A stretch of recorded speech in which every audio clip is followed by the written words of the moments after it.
Ćemo upozoravati publiku kao nešto ili neki ljudi ili ćemo sam krenuti? Pozdrav ljudi, evo Stan Leg Up je ovaj puta doveo još jednog komičara u Osijek kojeg možda ljudi nisu imali prilike za vidjet, ali mi smo to uspjeli, i tu je moj prijatelj i jako dobar komičara Zvonko Kožić. Evo, nalazimo se u biti u jednom prostoru malo par sati prije eventa u Osijeku, jel Zvonko? Kakav je osjećaj, kakav ti je grad, šta se događa? Super, Osijek je meni baš... Bio si prošle godine, jel, pa pretpostavljam da već imaš neka iskustva. Super je bilo, odmah koristim priliku tebe kao organizatora i čovjeka koji tu drži u malom prstu ovu scenu. To je zahvaljujuće. I uz pomoć, naravno... Dvije desne ruke. Opa! Znači, dve desne. Da, lijevu nemam, ali dvije desne sam uspio razviti. Bože, pa tebi onda super. Hoću pohvaliti da, kako se zove, kažem da još jednog Vedrana Sokola u Rijeku i jednog u Split i da malo da se deru, da vrište. Da se deru, da vrište, što god treba. Uglavnom Kako je bilo prošle godine, nismo stigli ništa oko toga, znači izbaciti, ali evo Super je bilo, baš se lijepo i napunilo, je bila dobra atmosfera, ja sam uživao, nema ništa ljepše nego kad ti plasiraš foru i kad ti odmah ljudi to vrate i kad je to jedna zatvorena priča. Da. Jer najčešće komičar kaže naš smijeh je lijek i mi liječimo publiku s našim forama. Ali to je povratno, oni liječe nas isto tako. Da. Znači nemojmo to zaboraviti. Baš je bitan taj biti osjećaj da dobiješ potvrde. Mi smo tu radi publika. Znači to je mi bez njih ne možemo nikako. Tako je.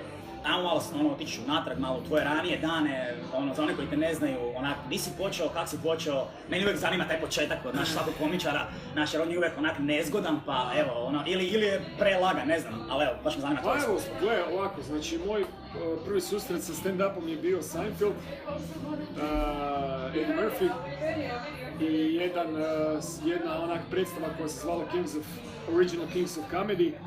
Gledao sam, dao si mi DVD. Cedric the Entertainer i tako i to, znači to mi je bio početak. I znači prije nego što sam uopće stao na stage, 2-3 godine prije mi se rodila ideja da bi volio nastupat, ali nikako nisam smogao hrabrost, pisao sam fore i sve i maštao sam o tome kak nastupam i kak se bavim stand-upom i to i nikako. I onda me konačno jednog dana jedna frendica nagovorila da moram i praktički me za uši navukla da nastupim. I to uopće nisam nastupao negdje gdje se odvija stand-up komedija, nego ona imala nekakav svoju domijenak i kompletna publika je bila ženska i nastup je super prošao i trajao 40 minuta. Znači moj prvi nastup je bio 1 minut 40 minuta. Ali to je inače komičari se boje tih gaža. Znaš kao neko te neka... Samo ženska publika, to je prvi put da sam nastupao pred samo ženskom publikom i od toga onda visi nastavio. Od onda sam skožio da je to okej, da mogu to, i onda sam se prijavio na open mic, pa sam nastupao na open mic-ovima dosta, pa sam onda ušao u studio Smijeha, pa sam... Čekaj, ovaj open mic prije, to uvijek volim spomenuti, ali to je bilo Purgeraj opet ili koja je bila? Bio je Purgeraj, bio je i onaj jedan birc u Mesničkoj u Zagrebu i da me ubiješ sad kako se zove taj birc. Ne mogu se sad sjetiti, možda se sjetim poslije, ali uglavnom bio je Purgeraj u tom i onda sam u sklopu tog Purgeraja, kako je to Studio Smijeha organizirao, nastupao sam u Studio Smijeha kao gost i kao pobjednik nekih open mic-ova i nastupao sam i u Movie Pubu, kod Peđe i tako.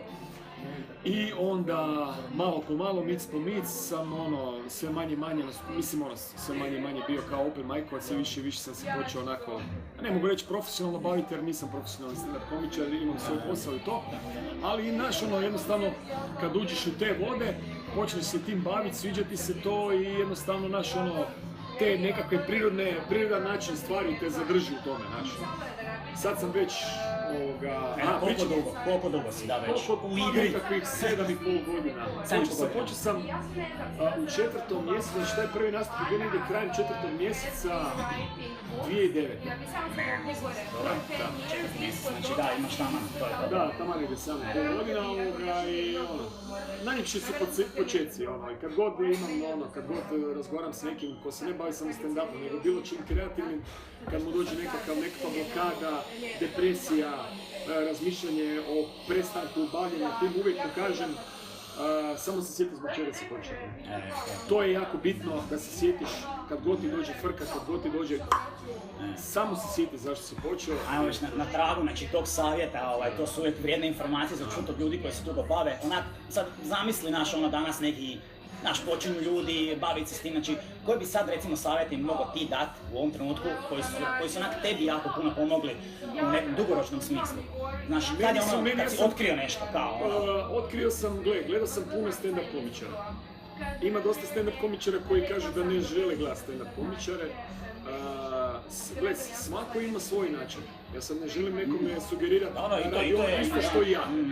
Znači ja sam gledao puno stand-up komičara i skužio sam nekakve principe i zakone stand-up komedije sam od sebe.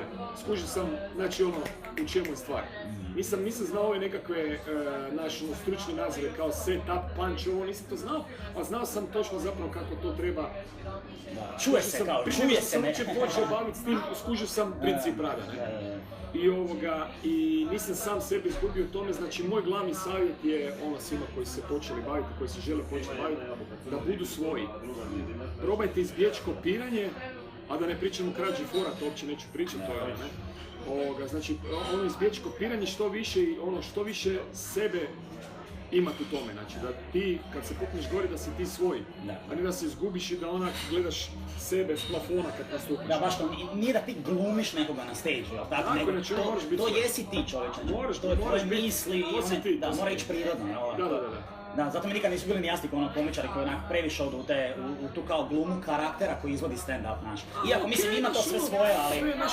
Ali znaš ako ti baš recimo nisi u nikakvom karakteru, nisi imitator, nisi to nego baš pričaš iz svoje perspektive neke fore, jako je bitno da baš budeš da baš budeš naš, svoj, da si tu, da ne odeš daleko od sebe.